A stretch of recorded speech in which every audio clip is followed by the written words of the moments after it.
നമസ്കാരം. അഗ്നിഹോത്രി നിയോഗ നക്ഷത്ര ഫലങ്ങളിലേക്ക് സ്വാഗതം.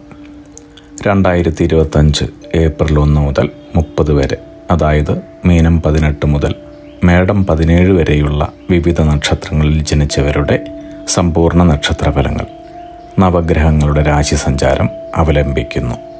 നാൽഫലങ്ങൾ പറയുന്നതിന് മുൻപായി രാശിയും നക്ഷത്രങ്ങളും തമ്മിലുള്ള ബന്ധം പരിശോധിക്കാം. ഗ്രഹങ്ങളുടെ ഭ്രമണപഥമായ രാശിചക്രത്തിൽ 12 രാശികളാണുള്ളത്. ഈ 12 രാശികളിലും കൂടിയാണ് അശ്വതി മുതൽ രേവതി വരെയുള്ള 27 നക്ഷത്രങ്ങളുള്ളത്. ഒരു രാശിയിൽ 2.25 നക്ഷത്രമാണ് ഉണ്ടാവുക. ഇത് പലതരത്തിലും വരാം.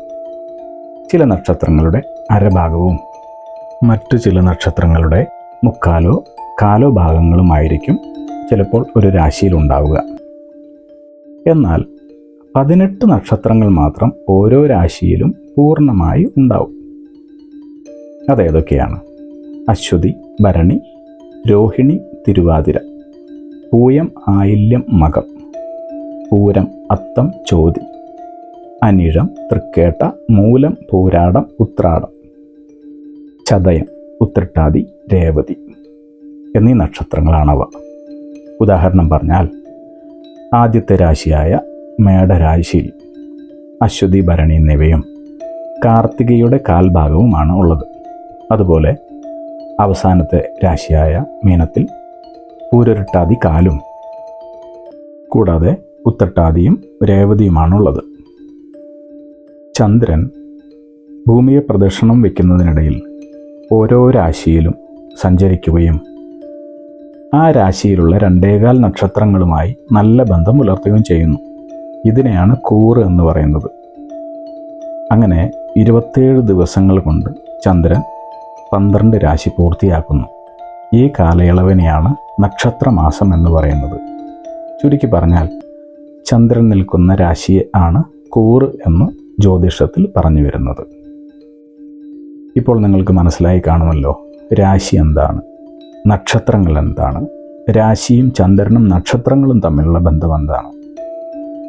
ഇങ്ങനെ വളരെ വിശദമായി ഒരു സാധാരണക്കാരന് പോലും ജ്യോതിഷത്തിലെ കാര്യങ്ങൾ മനസ്സിലാക്കാനും തന്മൂലം അവനവൻ്റെ നാളുകളും കൂറുകളും രാശിയും മനസ്സിലാക്കി